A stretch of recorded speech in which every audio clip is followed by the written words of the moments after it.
Bom, olá, meu nome é Marina Mergulhão e eu sou aluna do sexto período de Engenharia de Materiais e Manufatura da USP de São Carlos. Eu sou orientada pela professora Lauralice Canali e o projeto que está em desenvolvimento, ele tem bolsa FAPESP e ele é sobre a avaliação microestrutural e de dureza dos aços SAI 1020 e 8620, temperados em meios de alta severidade. No entanto, o que foi desenvolvido até agora foi apenas a avaliação desses meios de resfriamento de alta severidade. Agora eu vou falar um pouco sobre o problema de pesquisa. A temperabilidade ela consiste na capacidade de endurecimento de um material através da transformação martensítica parcial ou completa de um aço. E ela está altamente associada ao teor de carbono e à presença de elementos de liga, o que encarece o custo do material. Então, os aços de baixo carbono e sem adição de elementos de liga, eles apresentam essa dificuldade de serem temperados e de se obter a martensita. Como a adição de elementos de liga, ela encarece o custo do material, então conseguir o aumento da dureza em aços de baixo carbono é de grande interesse e se apresenta como um desafio. Para isso, é necessário então estudar os meios de resfriamento empregados nos processos de têmpera para determinar então qual é o meio mais adequado para conseguir fazer a têmpera em um aço, considerando aspectos como transferência de calor, taxa de resfriamento, molhabilidade, dentre outros. É, eu vou falar um pouco agora sobre algumas características dos meios e do processo de têmpera. Então, primeiramente, o processo de têmpera, ele consiste no aquecimento de um metal até que aconteça a austenitização, seguido de um resfriamento contínuo do aço após ele ter alcançado essa temperatura, mas com uma taxa de resfriamento suficientemente alta para que haja preferencialmente a formação da estrutura martensítica. O fluido de resfriamento, ele pode passar por até 3 estágios distintos, o que está evidenciado aqui nessa imagem. No primeiro estágio, acontece a formação de uma camada de vapor, e ela acontece devido ao contato entre o aço que está em uma temperatura muito alta e o meio de resfriamento. Com isso, a camada isola o componente do meio, fazendo com que o aço não consiga ser resfriado em taxas muito elevadas. Conforme a temperatura é reduzida, a camada de vapor ela começa a se romper. Então, com isso, se inicia o estágio de ebulição nucleada. E, por fim, a última etapa do processo, ela consiste no momento em que o metal não consegue mais fazer com que o líquido ferva, então vai surgir o estágio de convecção. Os meios de resfriamento, quando eles são compostos por soluções salinas, eles têm como característica principal a eliminação do filme de vapor. E durante o estágio em que ocorre a vaporização, quando o ponto de saturação ele é atingido, o sal é absorvido na superfície do metal, o que faz com que ele atue como uma barreira térmica.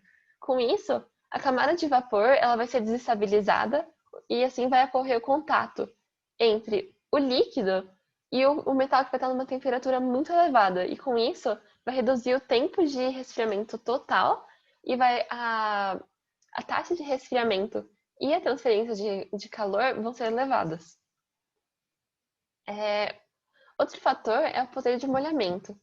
É um fator muito importante no estudo de têmperas e a taxa com que um meio retira calor de uma superfície, ela depende dessa molhabilidade, porque com um molhamento mais elevado, obtém-se taxas de resfriamento ainda maiores. Soluções com baixa tensão superficial, elas possuem uma boa molhabilidade.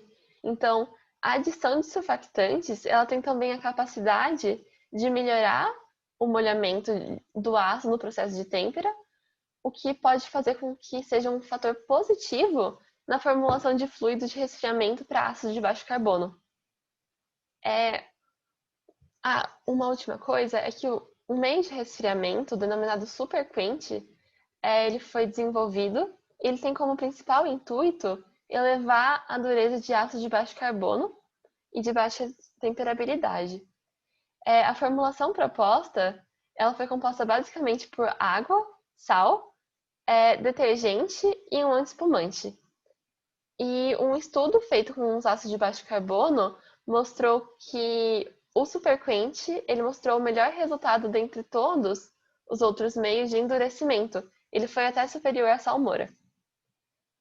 Bom, então, como principal objetivo desse trabalho é a avaliação dos meios de resfriamento de alta severidade empregados em processo de têmpera. E dentre os meios de resfriamento será avaliada uma formulação contendo água, surfactante, aditivos iônicos e vai ser chamada de fast quench.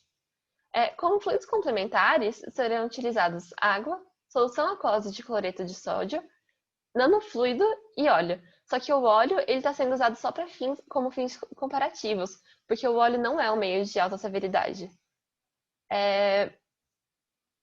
Bom, então, para a realização das curvas de resfriamento nos meios, primeiramente foram formuladas as soluções. A solução do Fast Quench, ela foi formulada por água, 15% de NaCl e 4% de um detergente em gel para a máquina de lavar louça. E essa escolha foi feita por causa de que o detergente em gel para a máquina de lavar louça, ele inibe a formação de espumas e bolhas, o que aconteceria caso a gente empregasse um sabão comum. Outras soluções foram preparadas, que no caso foram a salmoura, com 15% de NaCl, e também a solução contendo 0,01% de nanofluido de sílica, e o restante de água. E as outras, eu selecionei também os outros meios, que foram a água e os dois óleos, um sendo de canola e o outro um mineral médio. Vale ressaltar que a água utilizada foi água de torneira, por conta de que em processo de têmperas, pensando em uma escala industrial, seria mais interessante que a água fosse da torneira mesmo, não é viável usar água destilada. Bom, para a obtenção das curvas de resfriamento, foi utilizada uma sonda de Inconel 600, padronizada com um termopar do tipo K, no centro geométrico. E essa sonda ela é conectada a um aquisitor, que está conectado a um computador, e ela adquire os dados da temperatura em função do tempo em uma frequência de 8 Hz. E nesse processo, a sonda é aquecida até 850 graus em um forno elétrico e depois ela é submetida ao resfriamento em um dos meios, que vai estar a 25 graus, e ele vai ser 2 litros de cada meio. Bom, aqui estão alguns resultados desse procedimento de obtenção das curvas de resfriamento. E primeiramente eu gostaria de mostrar que a curva à esquerda, ela mostra a temperatura registrada pela sonda em cada meio com relação ao tempo decorrido de experimento. E a outra curva é a derivada dela, ou seja, a taxa de resfriamento. Como principal resultado, é possível observar que as maiores taxas de resfriamento foram as do NaCl e do Fast Quench, e sendo que as curvas ficaram muito parecidas, elas ficaram muito próximas uma à outra. E os dois não apresentaram camada de vapor, o que já é previsto pela literatura sobre os meios salinos. Bom, aqui é um comparativo mostrando as taxas máximas e mínimas de resfriamento de cada meio e o tempo necessário para variar a temperatura entre 800 e 400 graus. Pode-se observar que o tempo da salmoura e da solução Fast Quench, eles foram muito próximos e diferiram menos de 1/10 de segundo. Vale ressaltar também que os valores foram comparados com a literatura eles foram comparados com a literatura, só que na literatura foi empregada a água destilada. Não era esperado que tivesse uma variação tão grande, então acredita-se que essa diferença possa estar também na sonda.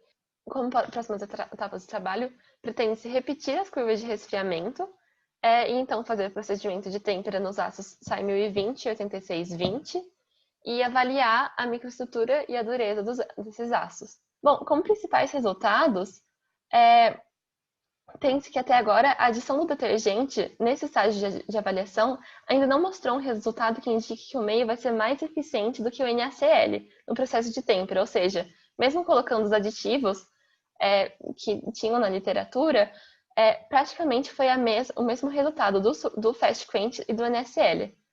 Então, aqui são as referências e aqui um último slide para os agradecimentos. Obrigada.